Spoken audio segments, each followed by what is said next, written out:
My name is Frank Morelli, and I'm 58 years old. For 32 years, I've been working on America's electrical grid, keeping the lights on for millions of people across the Northeast.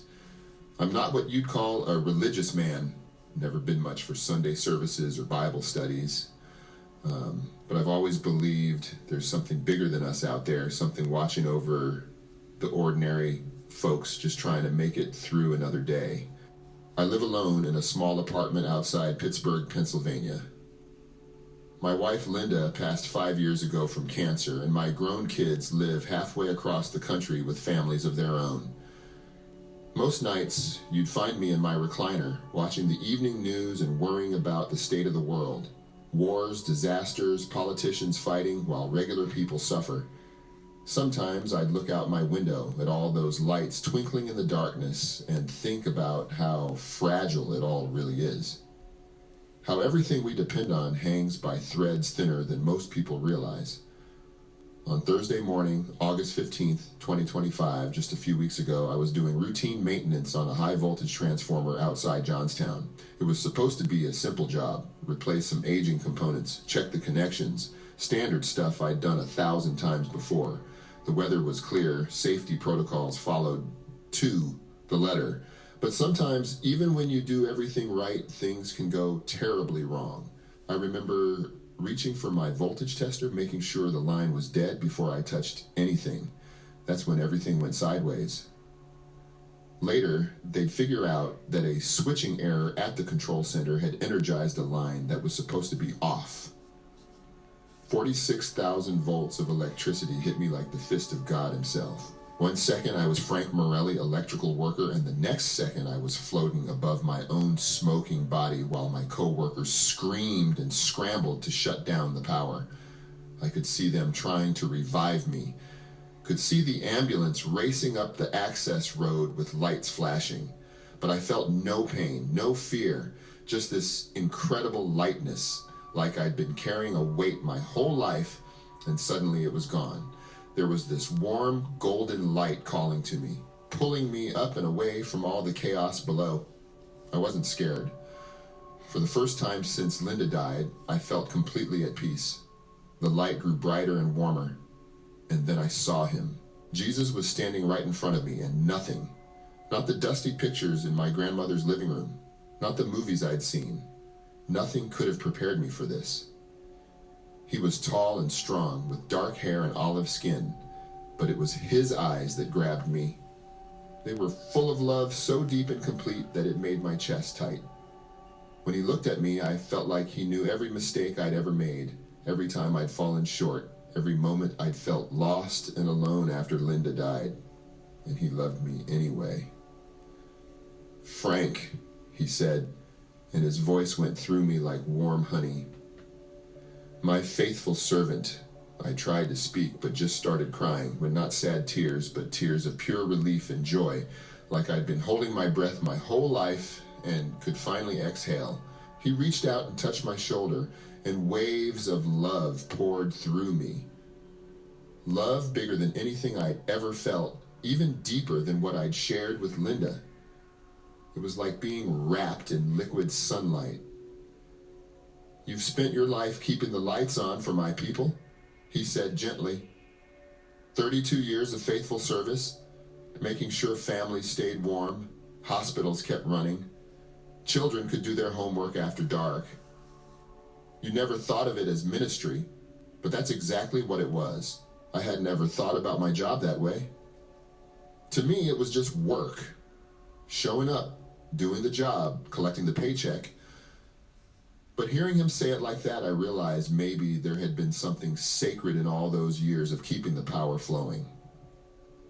"But I need to show you something important," Jesus said, and his face became more serious. "There are events coming very soon that will test my people's faith like never before. You need to see what's ahead in detail so you can prepare them with specific instructions." Suddenly, we weren't in that beautiful light anymore. We were standing on what looked like a high mountain, looking down at the entire United States spread out below us like a giant map. I could see every city, every town, every light burning in the darkness. "Look closely, Frank," Jesus said. Tell me what you see. At first, everything looked normal. Lights twinkling everywhere, the steady pulse of civilization. But then I started to notice strange things. Dark clouds gathering over major cities. Not weather clouds, but something else. Something that felt wrong. Lord, what am I looking at? I asked. The first of 3 great darkness events that will come upon this nation, he replied. Each one will last exactly 3 days and 3 nights. Each one will test whether my people trust in me or in their own power. And Frank, the first one begins in just 4 months. My blood ran cold. 4 months? You mean this year? December 21st, 2025, Jesus said solemnly. The winter solstice, the darkest day of the year, will become literally the darkest 3 days in American history. As we watched, the first darkness began to fall. It started in California. Not like a normal blackout, but like someone was pouring thick ink across the sky. The darkness spread eastward, swallowing city after city. Los Angeles, Las Vegas, Phoenix, Denver, all going dark one by one. This first darkness will come from the largest solar storm in recorded history, Jesus explained. The electromagnetic pulse will be so powerful that it will fry transformers across the entire western United States. From the Pacific Ocean to the Rocky Mountains, everything will go dark at exactly 3:33 a.m. Pacific time on December 21st. I watched in horror as chaos erupted in the darkened cities. But Jesus made me look closer, and I began to see incredible detail. Look at Los Angeles first, he said. I saw the moment it happened. 1 second, the city was lit up like a Christmas tree. The next, complete darkness. Cars suddenly died on the freeways. Not just losing power, but their electronics fried completely. Modern cars with computer systems became paperweights instantly. Traffic lights dead, cell towers silent. Even battery-powered devices stopped working if they contained microchips. The EMP will destroy anything with sophisticated electronics, Jesus explained. Cars made after 1980 will not start. Smartphones, tablets, laptops, all dead. Most flashlights made in the last 20 years won't work because they have electronic components. Even solar panels will be useless because their control systems will be fried. I watched people pouring out of dark skyscrapers, confused and panicking. Elevators stopped between floors. People trapped inside without any way to call for help. Hospitals switching to backup generators, but then the generators failing too because their modern control systems were destroyed. How will people even know what happened? I asked. They won't at first, Jesus replied. In the old days, people had battery-powered radios.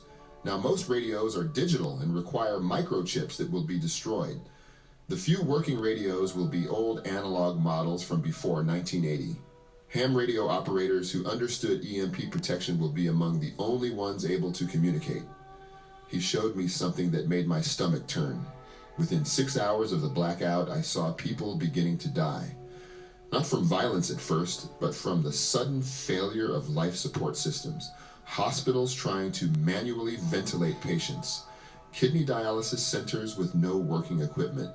Diabetics whose insulin was spoiling in fridges that no longer worked. The death toll in the first 24 hours will be in the tens of thousands, Jesus said sadly. Mostly the vulnerable, the elderly, the sick. Those dependent on technology to stay alive. But then he showed me something else. In some neighborhoods, I saw people who were ready. They had old cars from the 1970s that still ran. They had hand-crank radios, oil lamps, wood-burning stoves. They were checking on their neighbors, sharing what they had. These are my people who listened to my warnings, Jesus said. Some through dreams, some through prophecy, some just through the wisdom I gave them to prepare. But Lord, how could anyone prepare for something this massive? Jesus smiled. Let me show you exactly how to prepare and when to watch for the signs. Suddenly, I was no longer just watching from above. I was standing in the middle of specific scenes, getting detailed instructions. First, the timing. Jesus said, The solar storm will be preceded by smaller events. On December 15th, 2025, exactly 6 days before, there will be major aurora displays visible as far south as Texas. This is the warning sign. When people see green lights dancing in the sky over Dallas and Atlanta, they'll have 6 days to make final preparations. What kind of preparations? I asked. Tell them this exactly, Jesus said, and his voice became very serious. When they see the aurora warning on December 15th, they must do these things immediately. Fill every container with water, bathtubs, barrels, pots, bottles. The water pumps will stop working, and it will be months before they're repaired. Gather all the food they can, but focus on things that don't need refrigeration. Canned goods, rice, beans, honey, salt. The grocery stores will be cleaned out within hours of the aurora warning. Get cash, lots of cash. Credit cards won't work, ATMs won't work. Banks will be closed. Only physical money will have any value. Find transportation that will work. Cars made before 1980, bicycles, horses if they have them. Most people will be stranded wherever they are when it hits. Gather all the battery-powered devices they can find, but only simple ones without computer chips. Old flashlights, analog radios, simple tools. Stock up on matches, candles, oil lamps, firewood, blankets. December in America is cold, and without electricity, people will freeze. Get any medications they need for at least 3 months. Pharmacies won't be able to operate without power, and supply chains will be destroyed. Jesus then showed me the second and third days of the first darkness in terrifying detail. By the second day, the violence will begin, he said. In the cities, people will become desperate. They'll realize this isn't a normal power outage that will be fixed in a few hours. Stores will be broken into. People will fight over the last supplies. I saw scenes that looked like war zones. In downtown Los Angeles, gangs roaming the streets, breaking into stores, taking whatever they could find. But also I saw police and National Guard units trying to maintain order, but they were overwhelmed and mostly without working equipment themselves. The rural areas will be safer at first, Jesus continued, but they'll have their own problems. Wells that depend on electric pumps will be dry. Modern tractors won't work, so farmers can't harvest crops or transport food. People will start walking toward cities looking for help, but the cities will have nothing to offer.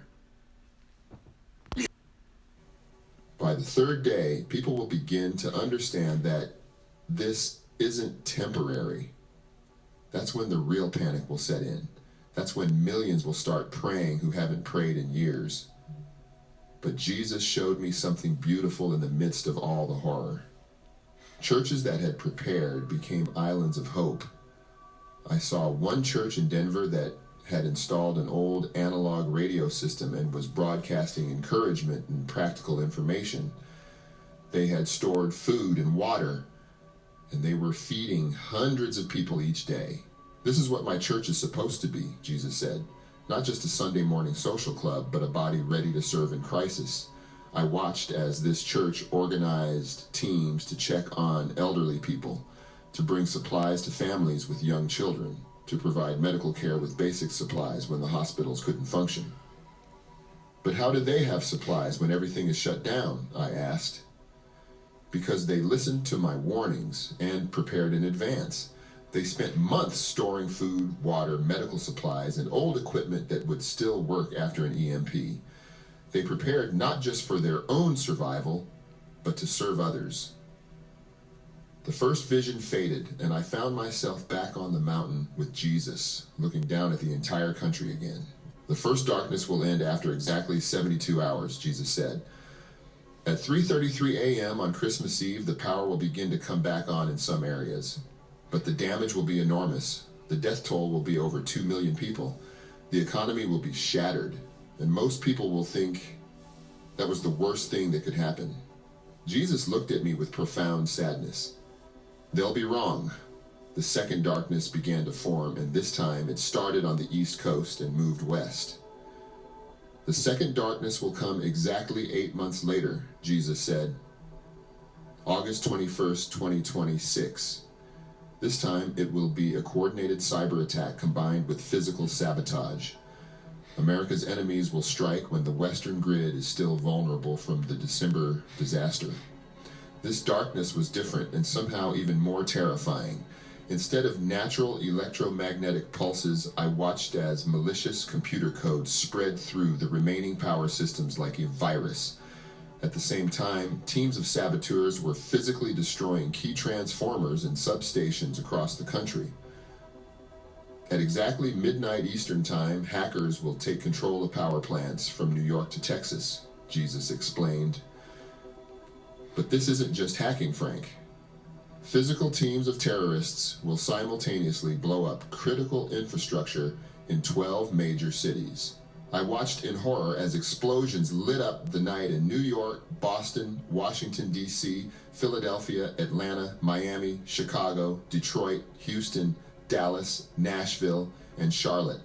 Not just power plants, but major substations, transformer yards, even the control centers where engineers tried to manage the grid. This time, it won't just be power, Jesus said grimly. They'll also attack water treatment plants, natural gas distribution centers, major internet hubs, and emergency communication systems. For 3 days, the eastern two-thirds of the United States will be completely cut off from civilization.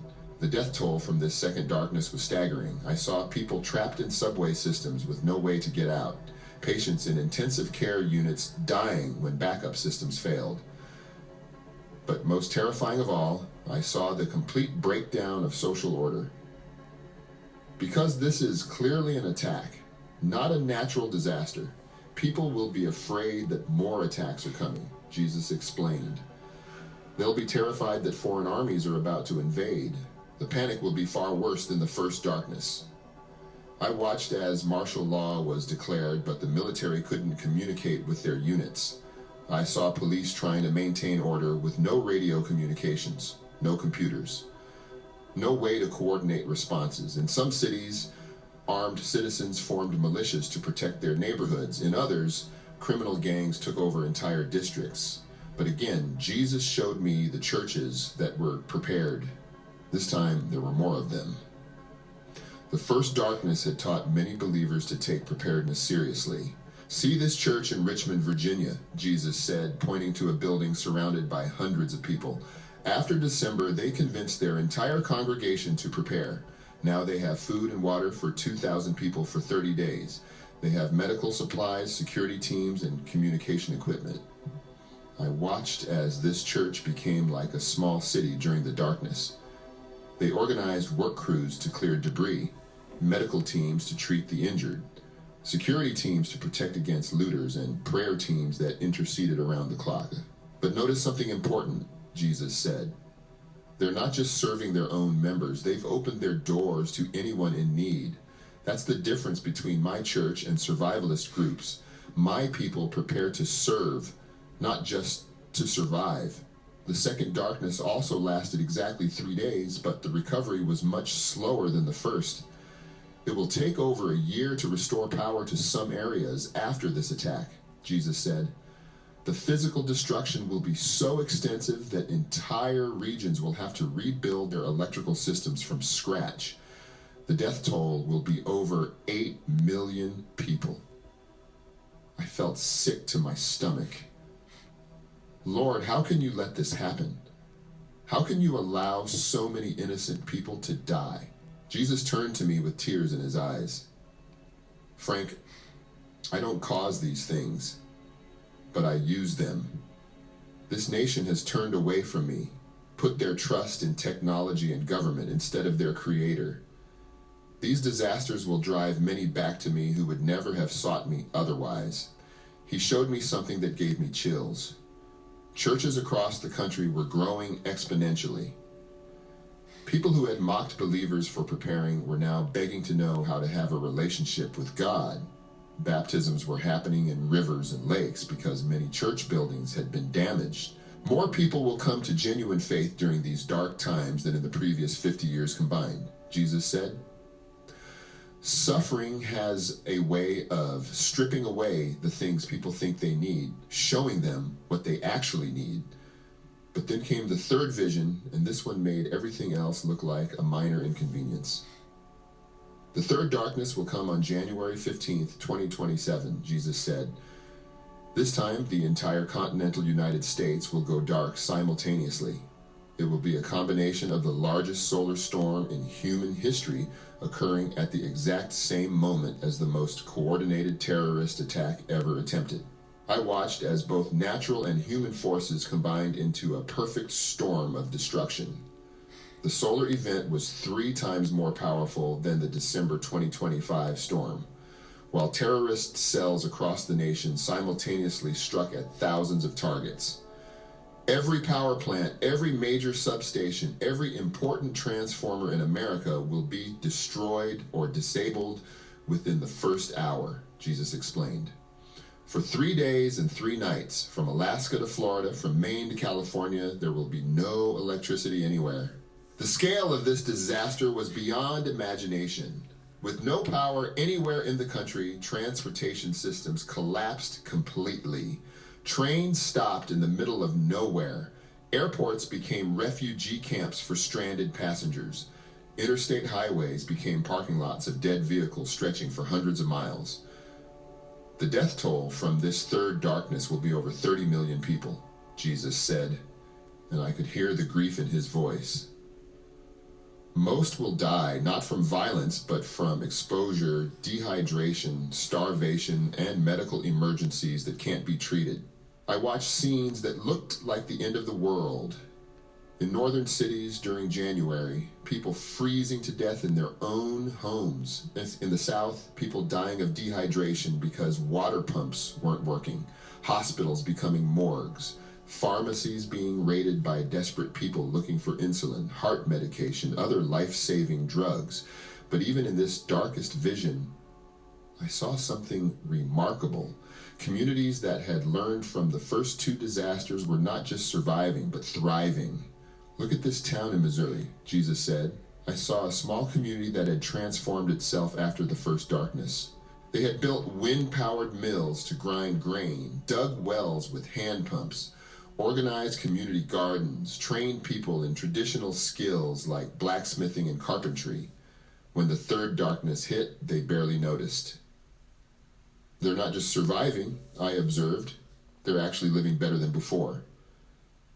Because they've learned to depend on me and on each other instead of on systems that can fail, Jesus said. This is what I want for all my people. Not a return to primitive living, but a return to community, to simplicity, to trust in me.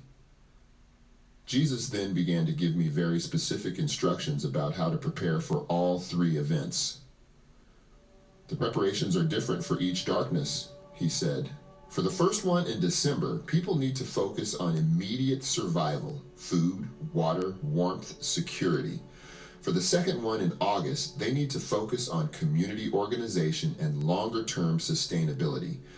For the third one in January, they need to be completely self-sufficient and ready to help rebuild civilization. He showed me a detailed timeline of preparations. September 2025, right now, people should start with basics. Store 3 months of food and water. Buy an old car from the 1970s if possible, or at least bicycles. Get cash out of banks. Build relationships with neighbors. October 2025, expand preparations. Learn to garden, to preserve food, to provide basic medical care. Join or form community groups focused on preparedness. Practice living without electricity for days at a time.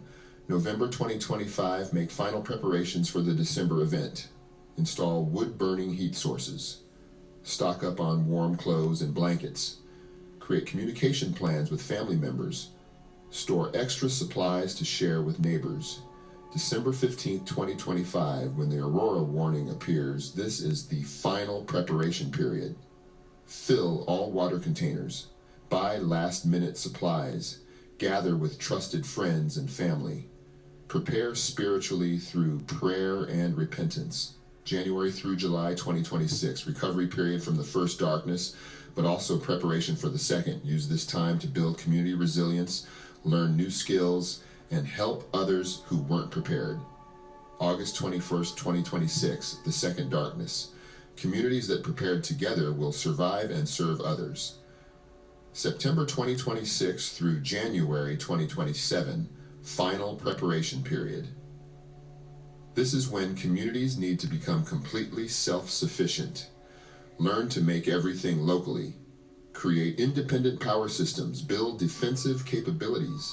January 15th, 2027, the final darkness. Only communities that have spent years preparing will survive intact. But Jesus emphasized that physical preparation was only half the equation. The most important preparation is spiritual, he said. People need to get right with me now, not wait until they're desperate. They need to repent of their sins, accept me as their Savior, and learn to trust me completely. They need to learn to pray, really pray.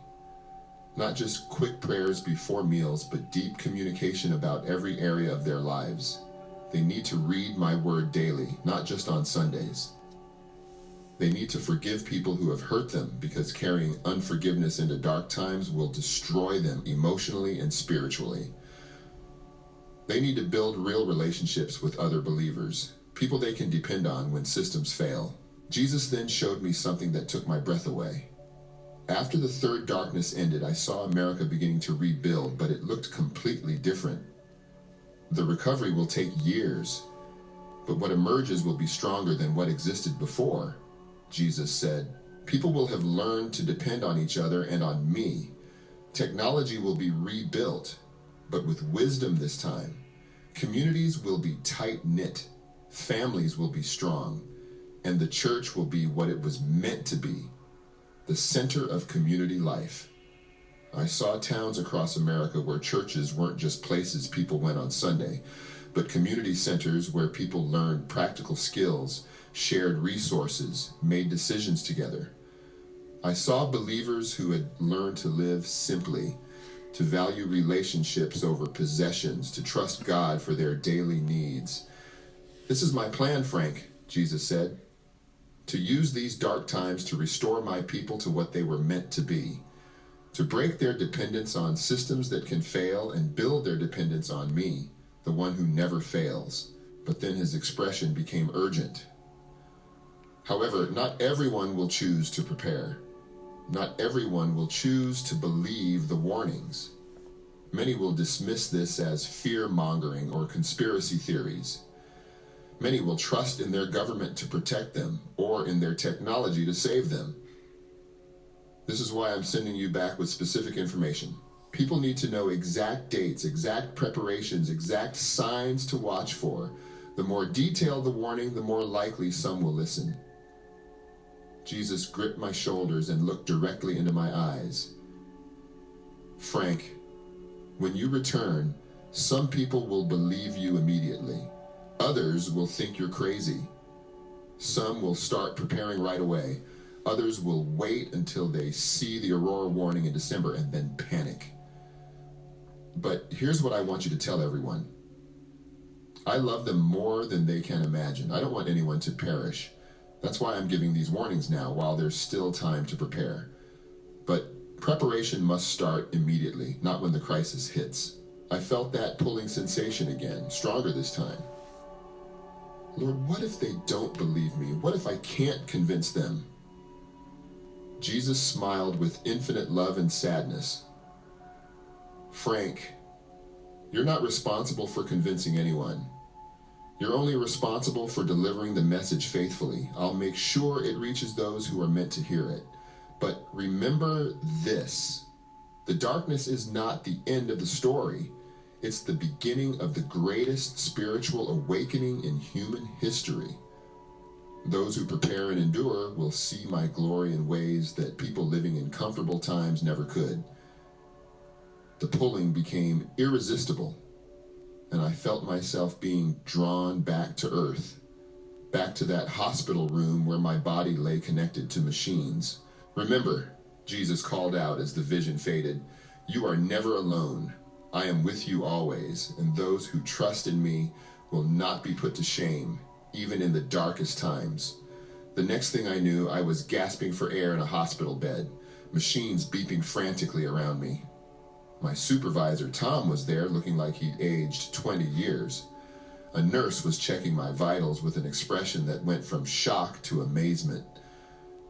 "Frank, dear God, you're awake," Tom said, tears streaming down his face.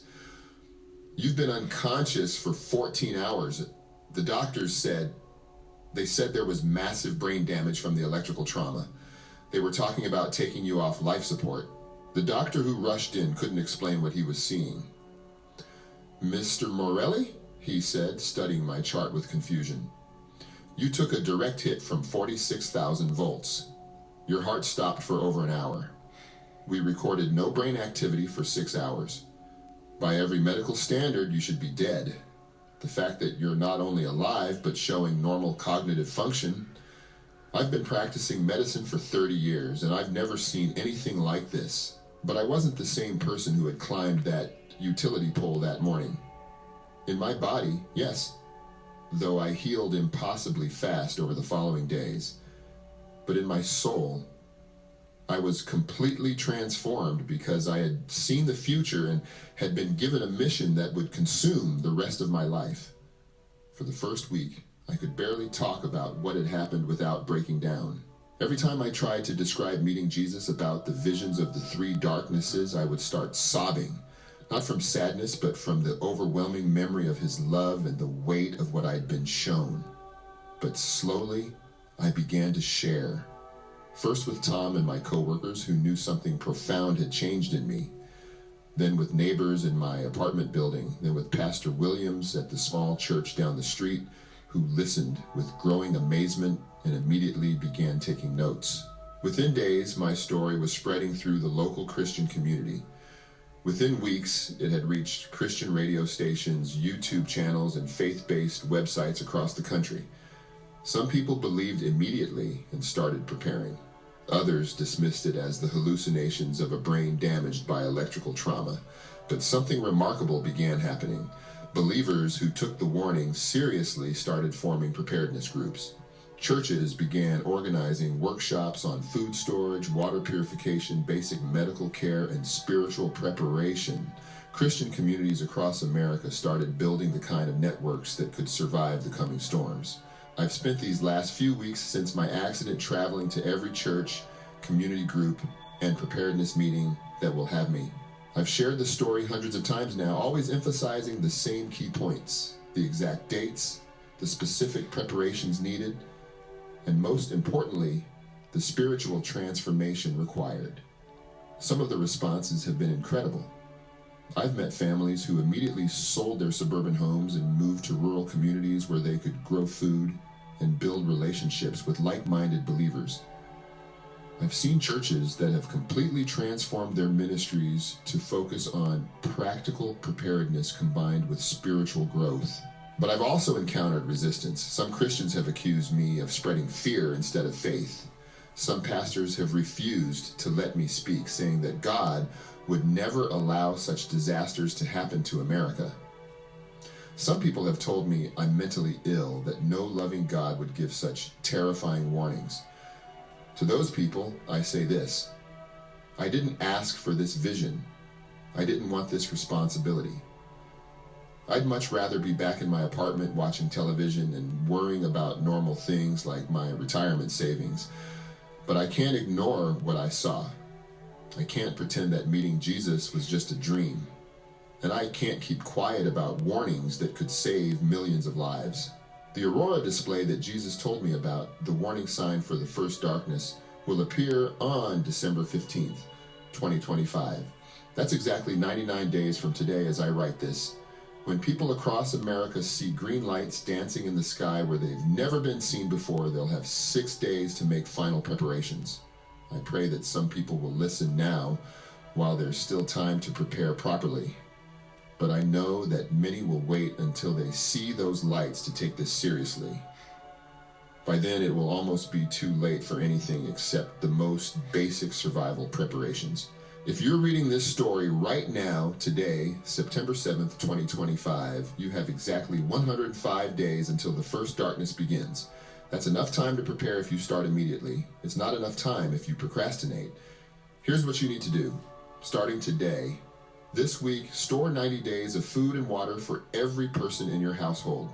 Get cash out of banks, at least $5,000 per family. Buy an old car from before 1980 if possible. Start building relationships with neighbors. This month, learn practical skills. Food preservation, basic medical care, gardening, simple repairs. Find or create a community of like-minded believers who are also preparing. Practice living without electricity by November. Have all your physical preparations complete. Focus on spiritual preparation, prayer, Bible study, forgiveness, relationship building. Plan where you'll be when the darkness hits. When you see the aurora warning on December 15th, make final preparations. Gather with your community. Prepare your hearts for 3 days of testing like America has never seen. But remember, this isn't ultimately about survival, it's about transformation. God is allowing these dark times to prepare his people for the greatest spiritual awakening in history. Those who endure the darkness will see light like they've never imagined. The choice is yours. You can dismiss this as the ramblings of an electrician who got zapped too hard. You can explain away the medical impossibilities of my recovery. You can ignore the specific details and exact dates, or you can consider the possibility that the God who loves you is trying to prepare you for what's ahead, that he's giving you advance warning not to terrify you, but to save you, that he's calling you to be part of a remnant that will not just survive the coming storms, but will serve others through them and emerge stronger on the other side. My name is Frank Morelli. 3 weeks ago, I died for 14 hours and met Jesus Christ face to face. He sent me back with a warning and a timeline. The first darkness begins at 3:33 a.m. Pacific time on December 21st, 2025. The second darkness begins at midnight Eastern time on August 21st, 2026. The third darkness begins on January 15th, 2027. Between now and then, millions of Americans will die if they don't prepare. But millions more will find Jesus, build authentic community, and become part of the greatest revival in human history. The choice is yours, and time is running out. What will you choose? We deeply thank you for staying with us until the very end. If you're still here, it means this testimony has touched something profound within your heart. Now we invite you to take a step that seems simple, yet can change everything. Write your city or country in the comments so we can lift your nation in prayer. Subscribe and activate the bell to receive our daily revelations. And share this video with at least 3 people you love, because even one single share can bring a lost soul back into God's embrace. Listen carefully. We've also prepared a precious gift for you, a free ebook created to draw you closer to heaven, to fill your spirit with divine peace, and to guard you against the rising darkness of these times. But this chance won't remain forever. Don't let hesitation hold you back. Claim it now.